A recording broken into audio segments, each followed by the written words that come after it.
Operations, Iraqi Freedom, Enduring Freedom, and Noble Eagle. What was your highest rank? I retired in the grade of colonel.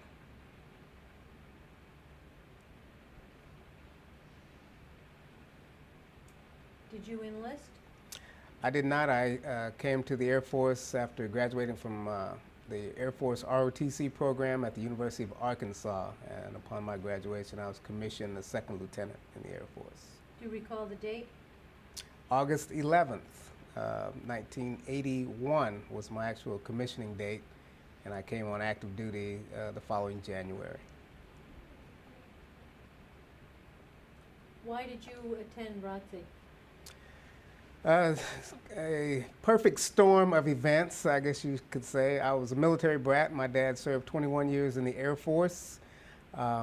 My goal was to go to college and then go on to law school, get a law degree. At the same time, my first year in college was also my brother's senior year in college. I guess I had a reasonably decent SAT score, and I got a knock at the door one day from the Air Force ROTC professor of aerospace studies who was there to tell me about the program and to offer me an ROTC scholarship. I had no intention of taking an ROTC scholarship and coming into the Air Force, but when my mom kind of explained the economic situation to me, and it just encouraged me to give it a chance, and if I liked it, you know, I could perhaps make it a career, but at the very least, or at the very worst, you know, in my eyes at the time, I could do my 4-year initial commitment and then just get out. Obviously that turned into something more than 4 I tell years. people all the time, always listen to your mother.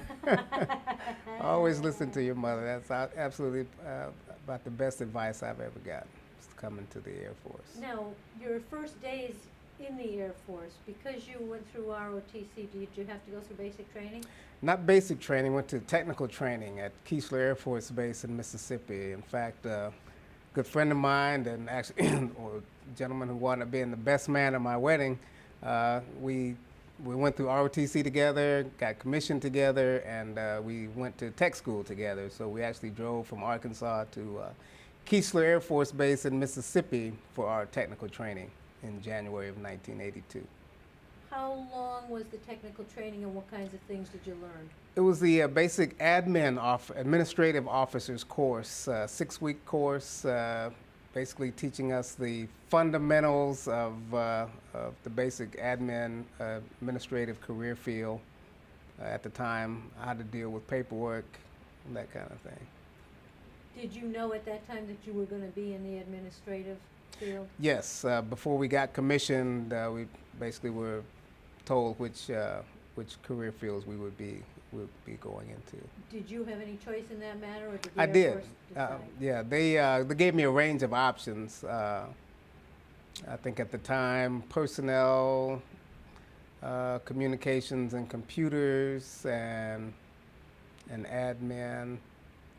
I thought that since I had my degree was in public administration, that the administration career field was kind of a perfect match, and it worked out.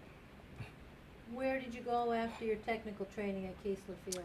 After Keesler, my first assignment was at McCord Air Force Base in Washington, D.C., which coincidentally, my father had been assigned there years earlier, and I had spent a few years there when I went to kindergarten and probably first grade in Tacoma, Washington, in McCord. So that was kind of neat.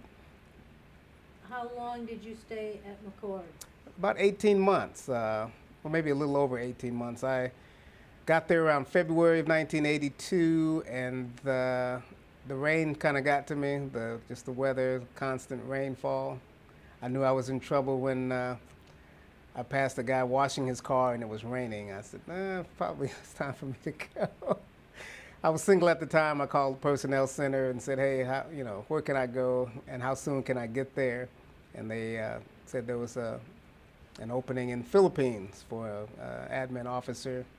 If I could get there by October, and I think by then it was probably September or maybe August Of 1982? of 1983. And like I said, being a single guy, I think my only possessions consisted of my car and a couch and a TV. So I said, hey, I can get there. So you decided to go to So the I decided to go to the Philippines? Philippines. Now, what was it like? Do you remember what month you went there? Absolutely, October of 1983.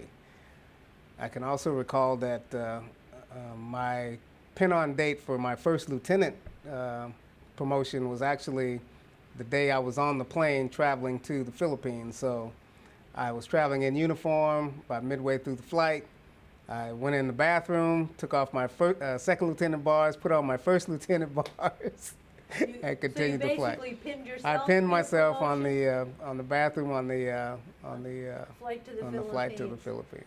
Philippines. Um, where in the Philippines were you stationed?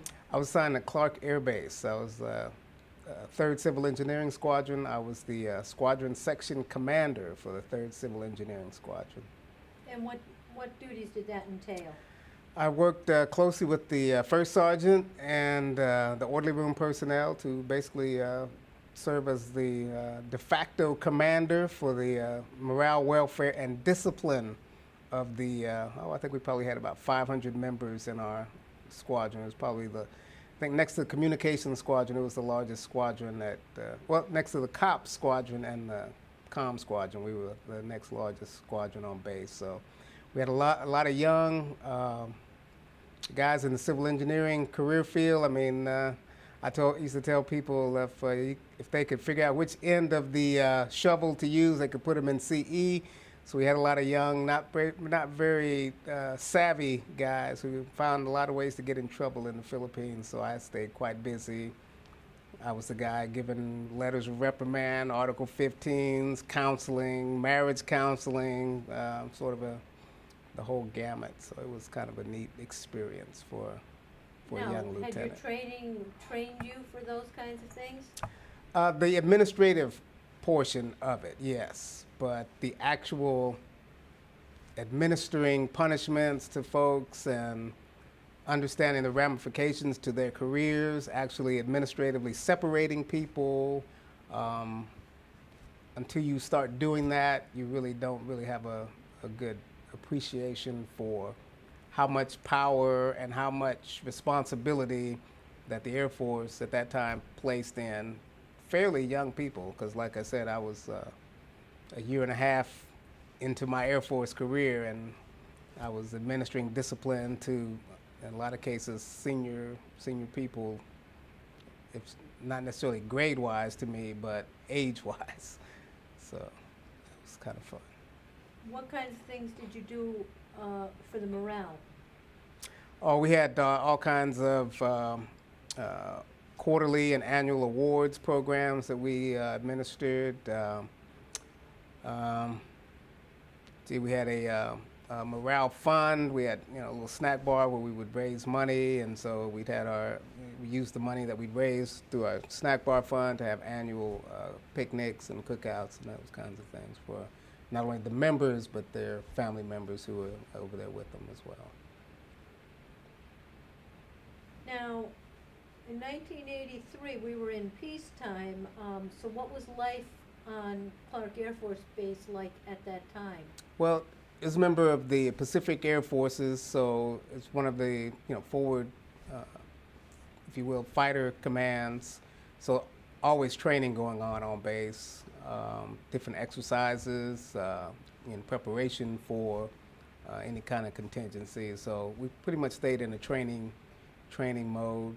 But again, being assigned to an active civil engineering squadron, all of the upkeep on the base, all of the construction on the base, the fire department, air traffic control. No, do we have air? No, that was comm. That came later.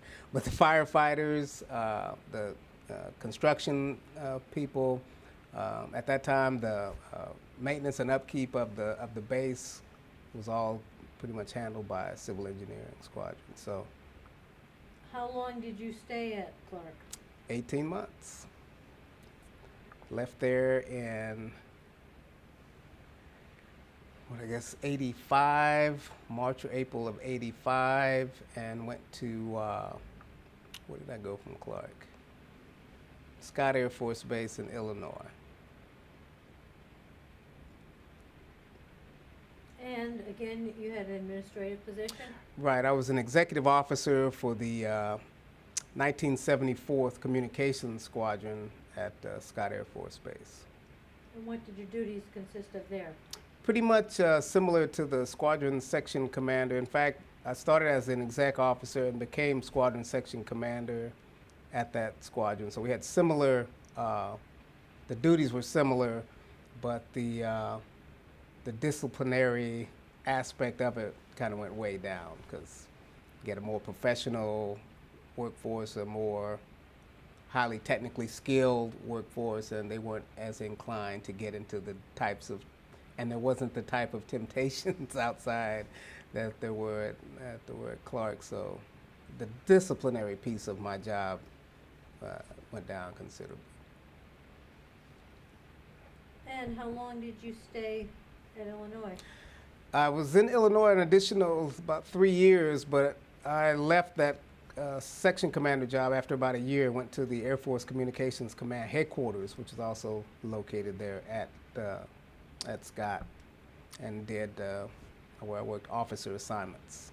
So handle officer assignments for the officers assigned to the Air Force Communications Command worldwide. So you would be the one assigning where they would go? Right. My portfolio consisted of admin officers within Communications Command, as well as some company grade officers throughout the command. Company grade is second lieutenant, first lieutenant, and captain assignments. And what was your rank at this time?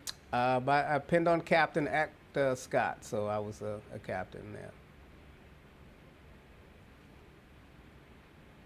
And at the end of your 3 years at Scott, where did you go?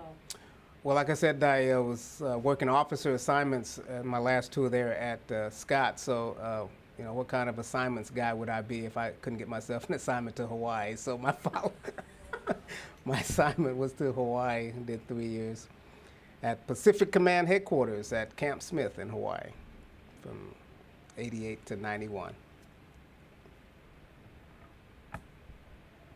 And what were your duties there? Admin again? Admin, I was a member of the staff called the Joint Secretariat there at the Pacific Command headquarters. Ours was the office that all paperwork going to the admiral and the deputy commander for Pacific Command, all the paperwork going in and coming out came through our office. We prepared a daily read board of all the pertinent messages for the commander and the deputy commander. That's pretty much the extent of it. I mean, it was pretty high level, pretty intense. We had, I was a duty officer. I shared duty with the Navy lieutenant commander at the time. Duty day consisted of one of us would come in about 4 o'clock in the morning, prepare the daily read boards for the leadership, and get off about noon, and then the other would come in about noon and stay till the last flag officer went home at the end of the day. So that could be 5 o'clock, 6 o'clock, 7 o'clock, whenever we could kick them out of there. So fun stuff. And you did that for 3 years? Yes. And then where did you go? Let's see, did that for 3 years and then went to San Antonio, Texas, Kelly Air Force Base, the Air Force Information Warfare Center in San Antonio, Texas. And so that's 1991? 1991 to 1994.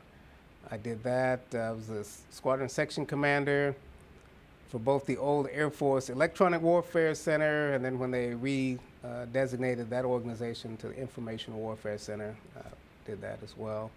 I was a section commander and then became executive officer for the commander for that unit. Where did you go in 1994? From 94 to 97, I was at the 497th Intelligence Group at Bowling Air Force Base in Washington, D.C., where I was the headquarters section commander and chief of administration for that organization. And what did that entail? In addition to the morale, welfare, and discipline of the troops, I also had the administrative portion that also consisted of the communications shop for the organization. And if you note the timeline. That was right about the time where email and internet use was really starting to take off, and so I had the luxury of being in charge of an organization that I had no idea what these guys were doing with all these computers, but I had some great folks. Had a great young captain who was my comm officer, and he was very smart, very savvy, kept me informed so I could keep the boss informed, and I'm proud to say now he's a lieutenant colonel in the Air Force, well on his way to becoming a colonel. So it was a great guy to have on my staff at the time. Well, by this point, you must have been getting pretty good at morale and discipline. I was, yeah. As a matter of fact, I was a major at the time. I got selected for lieutenant colonel while I was at Bowling Air Force Base, and then was reassigned to Randolph Air Force Base in Texas, San Antonio, Texas. I was chief of the support officer assignments for the Air Education and Training Command. So they had about 13 bases located around the country dedicated to training. All the support officers, so that includes admin, personnel, comm, all the non-rated, non-pilot or navigator officers. I was responsible for their assignment both within the command and in those coming in and going out of the command. So, How long did you stay at Randolph? did that for about 2 years when I got selected for command. So I got an opportunity to command my own squadron, the 17th Mission Support Squadron at Goodfellow Air Force Base in San Angelo, Texas. Went there in 1999 and did that for 2 years. So I commanded that squadron. We were responsible for the military personnel, civilian personnel, the education office, and family support for that squadron. Our clientele included not only those members, active duty members and their families on base, but also the retirees in the surrounding community as well. We provided those support services for them as well. Now, were you a major at this time? I was a lieutenant colonel at that time. So with all these promotions, your duties and responsibilities increased as Oh, well. absolutely, absolutely. So you were a lieutenant colonel when you were given command of the 17th mission? Yes, I assumed command 17th Mission Support Squadron as a lieutenant colonel. Did that for 2 years, and then went on to the Pentagon. Got to the Pentagon in July of 2001, just in time for 9/11. I was there that day. You were at the Pentagon? Yes, we had a typical, Tuesday morning. As a matter of fact, the highlight of our week was going to be we were moving some tankers from one of the bases in the Midwest, and there was a bunch of political ramifications behind that, so we were working the people movement piece of that.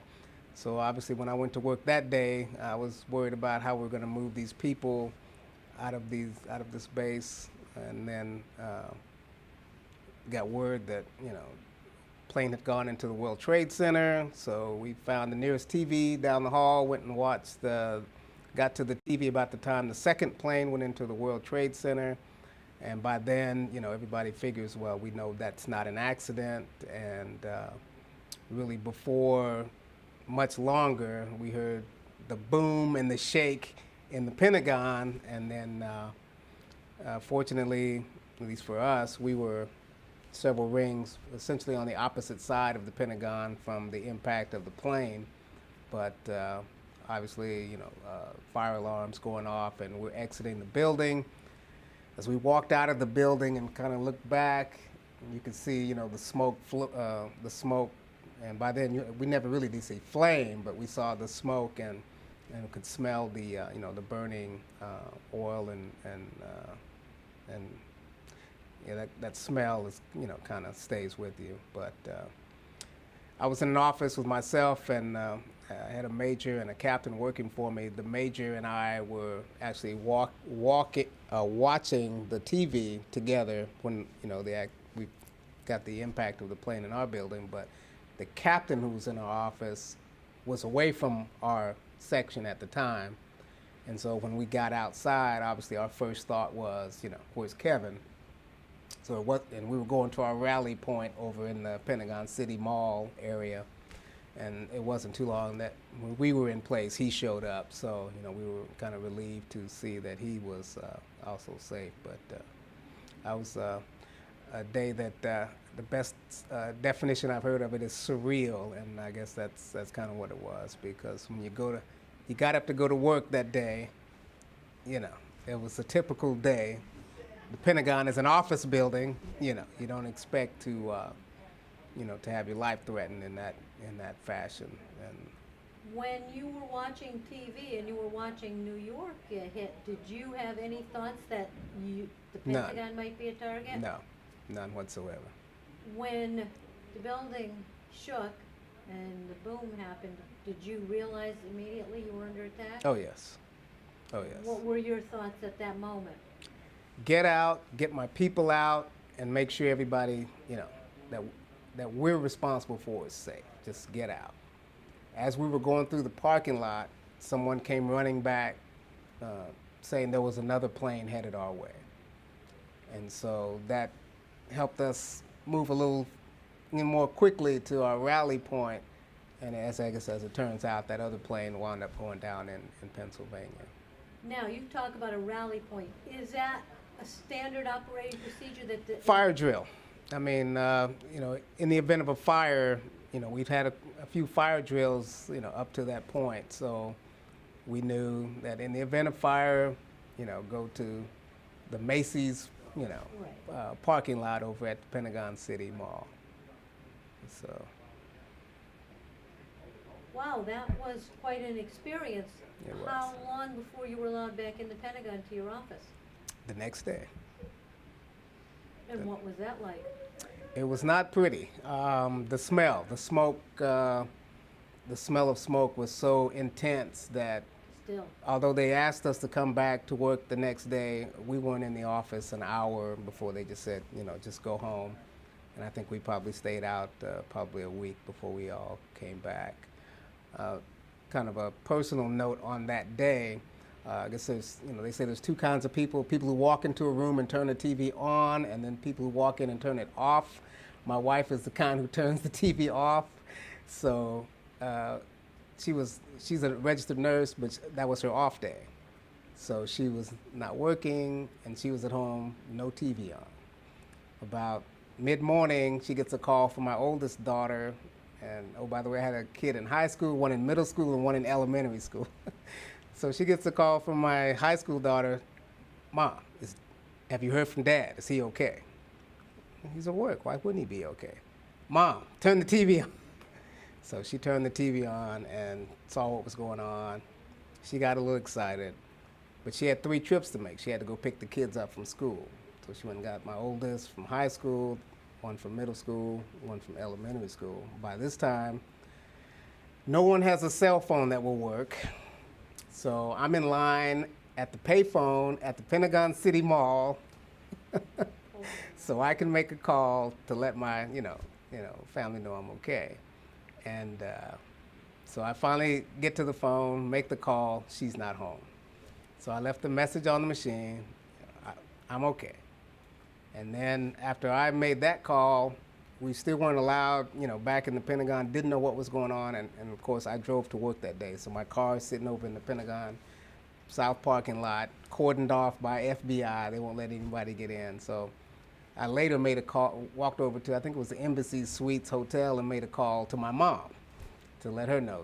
I want to talk to somebody to let them know I'm okay. I don't know when Teresa's going to get this message. So talked to my mom, and she was in Arkansas, and she became an immediate star because when the local TV knew that she had a son at the Pentagon, they came over and did an interview with her that day. So that was kind of a surreal day, but we kept that voice message on our answering machine for quite a while, just to, I'm okay. Hope you tape recorded it. All right, now you're talking about a wife and 3 children. Yes. Where along the line did you pick those up? I got married the week before I went to the Philippines, as a matter of fact. And so I went over by myself, and then she came over. I think I went over in October. She came over in December and joined me. So we lived there, and then And then your wife traveled she at traveled each with time me that each you- time, right? Kind of spoiled her because her first assignment as an Air Force spouse, we were in the Philippines with a 4-bedroom house, paying $100 a month for rent, and we had a maid, a gardener. A lady would come over and sew our clothes, and so she said, "Hey, this Air Force life is pretty good." Downhill from there, I'm afraid. Now, how long did you stay at the Pentagon? I was there actually 5 years. So I left the Pentagon in '06 and went down to San Antonio. Actually, I would have loved to just stayed at the Pentagon and finished Now, my that career. 5 years in the Pentagon, what did you do then? Because this is right after 9/11, so Right. it must have been interesting times. Right. I was started off as chief of classification and assignment policy for the Air Force. Did that, and then went over and served on the executive issues team for the Secretary of the Air Force. Got promoted to colonel, and took over as the chief director of the headquarters Air Force Executive Secretariat, working for the Assistant Vice Chief of Staff of the Air Force. And then the Air Force Colonels Group, in their infinite wisdom, decided that it would be a great time to send me to San Antonio. And quite frankly, it was the dream job for a personnel officer, the chief of assignment policy for the Air Force at the Personnel Center in San Antonio, Texas. And if I didn't have a daughter who was going to be a senior in high school, that would have been a great assignment for the family. But we decided at that point to leave the family in the D.C. area so my daughter could finish high school, and then I just do my last year in the Air Force as a Class B bachelor, as they say, and then come back and pick up upon retirement. So you had 1 year in San Antonio? 1 year in San Antonio. What was this dream job? What did you do down there? I was chief of assignment policy for the Air Force. So we literally write the book on how the Air Force assigns people, both officer and enlisted. And we also manage the assignment budget, which at that time was about $1.3 billion that the Air Force spends every year moving people from point A to point B, bringing people from civilian life to active duty, and then transitioning them from active duty to either retirement or separation. So the Air Force spends a lot of money to do that, and we were the office that helped formulate the budget and then make sure it was all spent accordingly. So it's pretty neat. So did you live on base when you were in San Antonio? Actually not. I had a one-bedroom apartment right outside the Randolph Gate. So I spent a year working, commuting back and forth to Washington, D.C. for different events. My daughter was a debutante, so I had to come back for a couple of rehearsals and practices as well as the actual event. So What year was that? 2006 to 2007, and then retired effective the 1st of September of 2007. Now, how many years did that give you in the Air Force? I was on active duty a little over 25 years, but my DD-214 says 26 years and 13 days from the day I was commissioned to the day I start drawing retired pay. I'm going to ask you some questions, and since you had such a long military career and in so many different places, it may be a little difficult. But what the living conditions were like. Now, now you said a little bit what it was like in the Philippines. In those other bases, did you always live on base, off base? We had a mix. We lived on base in Hickam. The housing was old, but it had been, renovated over time. It was kind of neat. We had a gentleman came by the house one day. He said he used to live there, like in the 50s. And would we mind if he walked around? So, come on in. So that was pretty neat. It was neat housing right there along the main little strip headed toward the Hickam Officers Club. So I lived on base there, lived on base at Scott Air Force Base where my oldest daughter was born. And I think those were the only on-base housing we had. Other than that, we lived off-base. Yeah. How did you keep in touch with family, especially when you were overseas? Really, the toughest place was the Philippines because of the costs and the lack of convenience of telephones at the time, early 80s. We had a bank of telephones on base that we could use to make long distance calls. And other than that, just occasional mail, letters back and forth. What was the base food like? Well, I mean, in the Philippines, I lived off base. I was married, and we had a lady who cooked for us.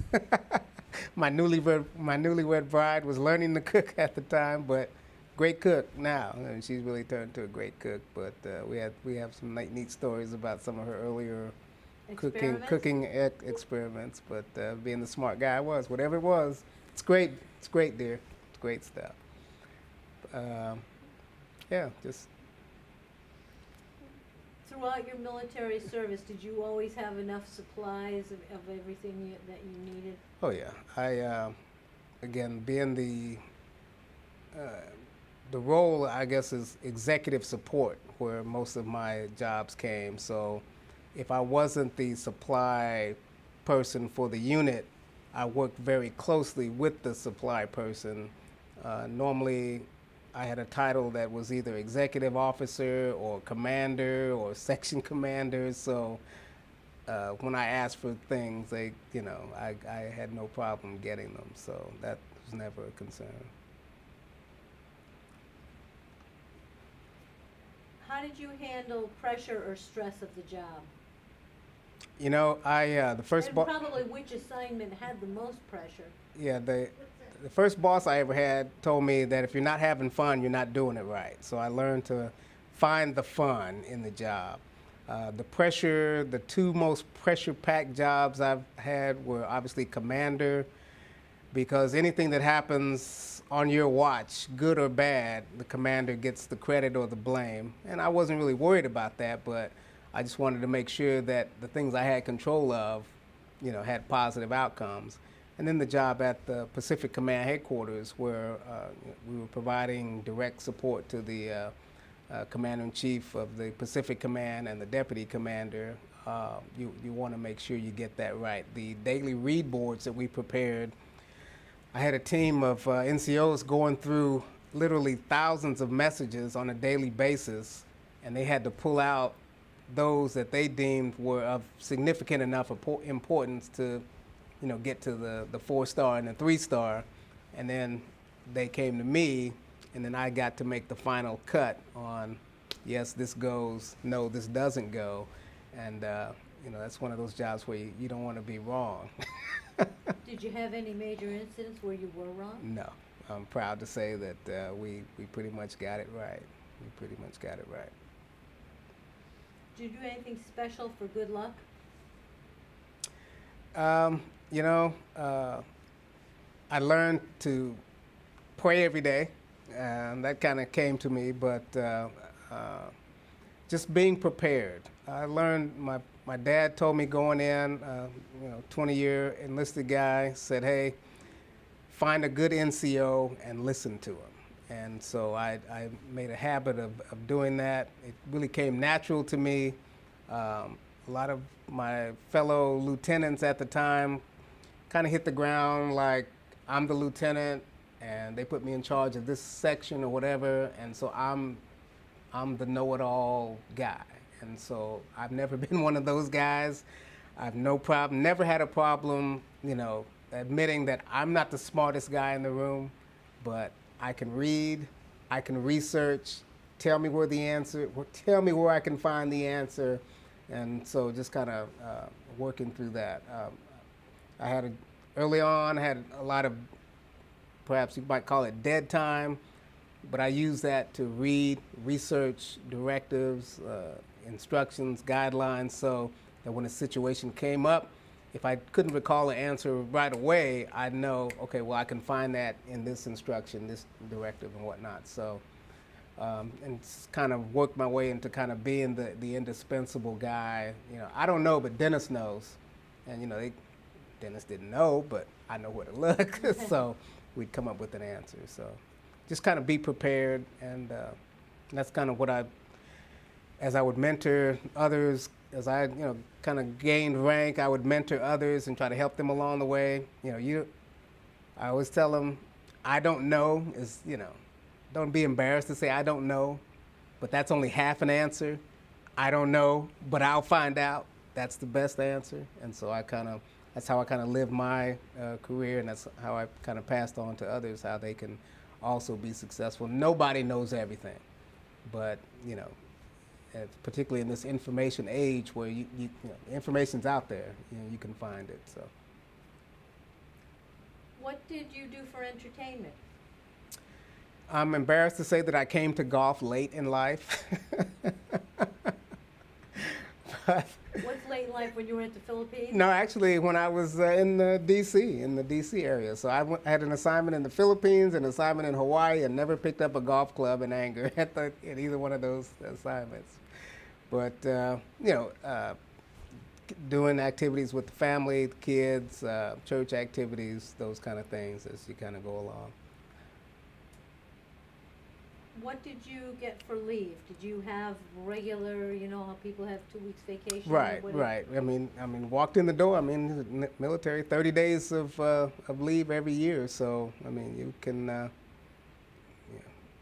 do with it what you will. So, And you some of the spend most of your leave on family vacations? oh yeah, oh yeah. I think the most exciting one we had was took the kids to Disney World and then went on to Disneyland, and went on to Las Vegas when my sister and her husband were assigned to a base, Travis Air Force Base in California. So we made it a sort of a mini family reunion. Had my brother and his family, and my sister and her family. Mom, Dad came, and we met at her house. Went to Disneyland and drove across the desert to Vegas for a few days there. So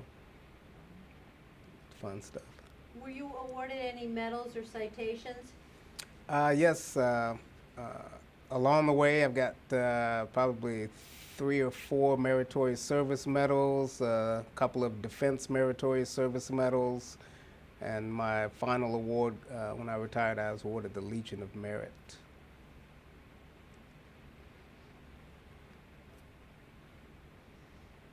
Dennis, do you have any photographs throughout your days Oh in yeah, service? certainly.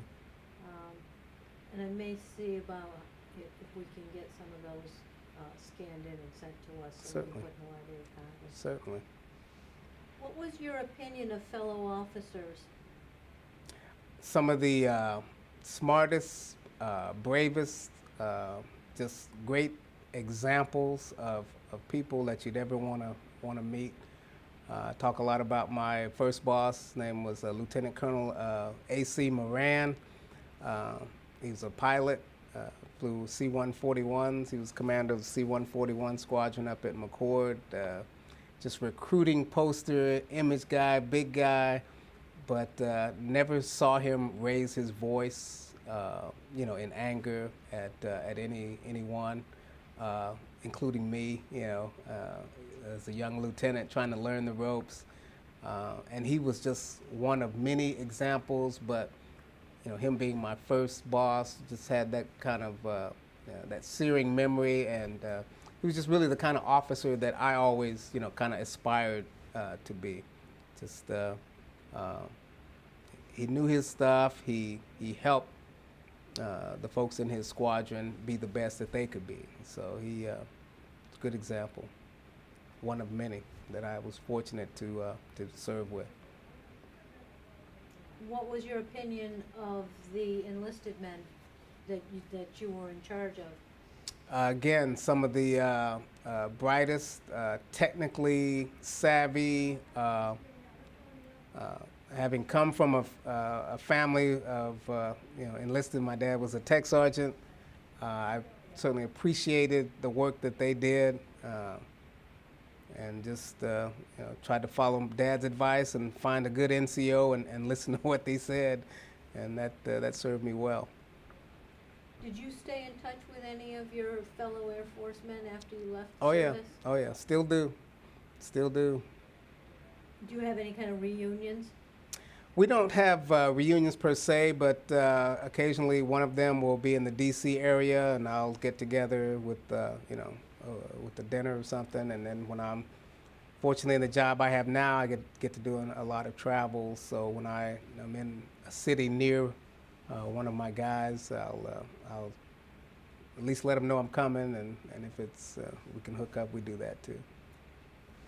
Is there any kind of a reunion or get-together of the folks who were at the Pentagon during 9/11? None that I'm aware of. I mean, there may be, but none that I'm aware of and participate in.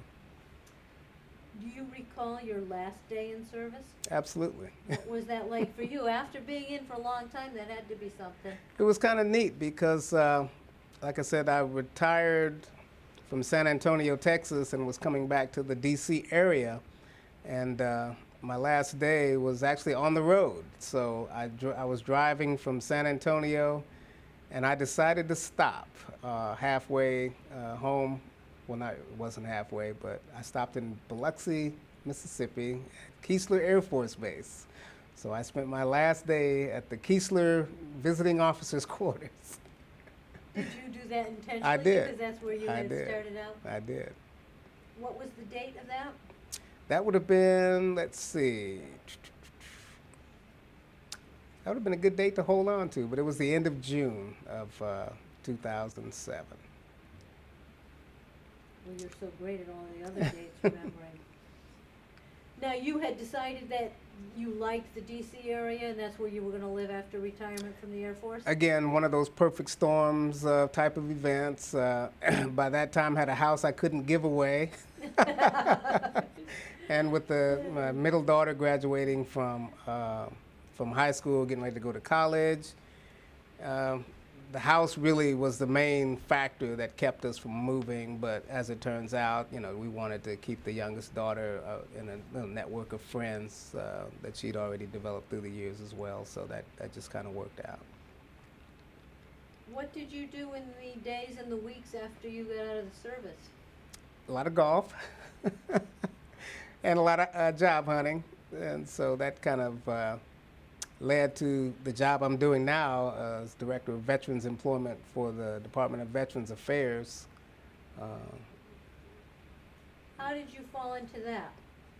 And that's the right word. I fell into it. I had applied for about 2 different jobs in VA in the Office of Human Resources Management, trying to parlay my personnel human resource experience into the civilian workforce. I went in for a couple of interviews for those jobs, didn't get either one.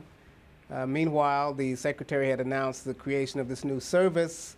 The assistant secretary I was referred to him for possible leadership of this new job, of this new organization, and went in for an interview with the assistant secretary for human resources, and he liked me and offered me the job. So here I am. And how long have you been doing that? It'll be 3 years in January. Started in January of '08. How does that compare with your past experience in the Air Force? How do you like civilian life? I like it. Surprisingly, I guess, and I tell people even now that there is life after the military. I guess I have the luxury of working in the Department of Veterans Affairs, where almost 1/3 of our workforce are composed of veterans. So you still kind of have that camaraderie, that same kind of, same kind of sense of a joint mission, and then the mission of the organization to take care of our fellow veterans. It's can't think of more fulfilling work that one could hope for after a military career. And that's really our selling point when we talk to other veterans about employment with VA. I mean, you can always find another job. You can find a job in federal government, but there's only one agency whose mission is to take care of the veterans who serve. So, come join the VA. What would you say was the highlight of your military career? I think anyone who's ever done it would just say command, the opportunity to command an organization. It's just, on the one hand, the trust that the leadership of the Air Force places in those it selects to command, the fact that it's a selective opportunity, and then the opportunity to help others. I mean, that's, you know, I told people, I didn't aspire to be a commander so I could be a commander. I mean, I wanted to be a commander so I could, help others and lead others. So that was obviously the highlight of my career, even though I went on to get, selected for colonel and do all those other things. But nothing beats command. I mean, it's one of the few duty titles that everybody understands.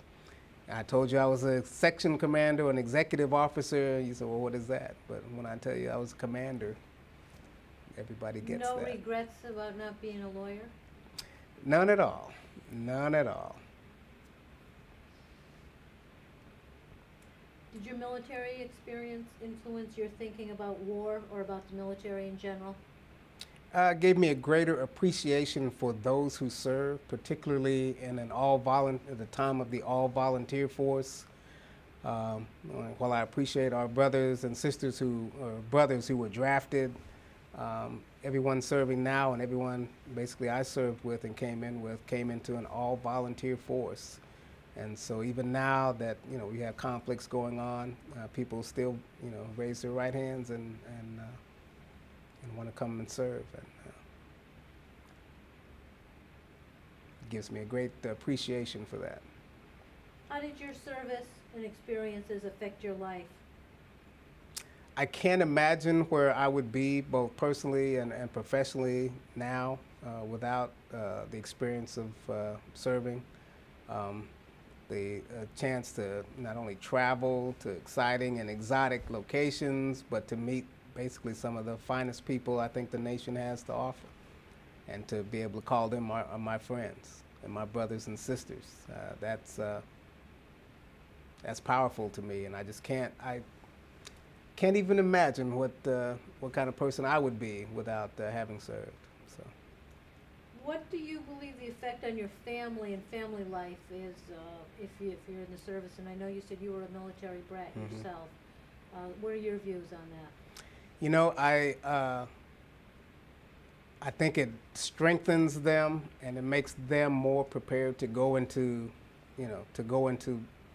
their lives. I noticed when my daughters went away to college, I don't think they really suffered from the separation and having to make new friends and those kinds of issues that a lot of other kids might go through, because they grew up doing that.